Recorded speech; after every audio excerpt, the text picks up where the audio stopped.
सहकार क्षेत्राला नवी ऊर्जा.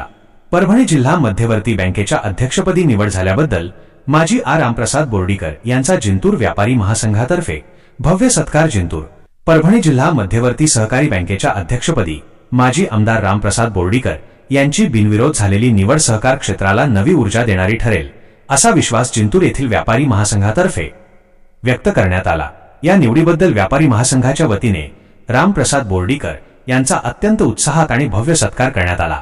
सत्कार सोहळा आणि प्रमुख उपस्थिती. जिंतूर येथे पार पडलेल्या या सत्कार सोहळ्यात व्यापारी महासंघाचे अध्यक्ष रमेश दरगड यांच्या हस्ते नवनिर्वाचित अध्यक्ष रामप्रसाद बोर्डीकर यांना शाल, श्रीफळ व पुष्पहार अर्पण करून गौरवण्यात आले.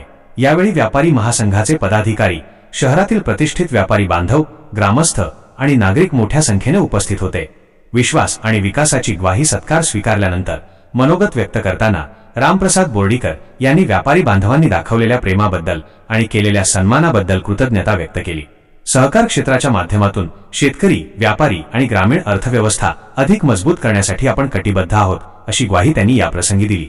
तसेच कार्यक्रमादरम्यान व्यापारी महासंघाचे अध्यक्ष रमेश दरगड यांनी मनोगतात सांगितले की बोर्डीकर यांच्या दूरगामी आणि सक्षम नेतृत्वाखाली सहकार क्षेत्राचा कारभार अधिक पारदर्शक होईल आणि शेतकरी, व्यापारी व सर्वसामान्य नागरिकांच्या सर्व प्रश्नांना योग्य दिशा व न्याय मिळेल. परिसरात आनंदाचे वातावरण. या सत्कार सोहळ्याच्या निमित्ताने परिसरातील विविध विकास कामांवर व व्यापारी प्रश्नांवर सविस्तर चर्चा करण्यात आली. व्यापारी महासंघाच्या वतीने करण्यात आलेल्या या गौरव सोहळ्यामुळे इटोली परिसरात एकच आनंदाचे व उत्साहाचे वातावरण निर्माण झाले होते. विशेष नोंद. ही बातमी परभणी K1 न्यूज महाराष्ट्राचे प्रतिनिधी रामप्रसाद कंठाळे यांनी जिंतूर येथून कव्हर केली आहे. अशाच ताज्या आणि महत्त्वाच्या घडामोडींसाठी चॅनलला लाईक आणि शेअर करायला विसरू नका.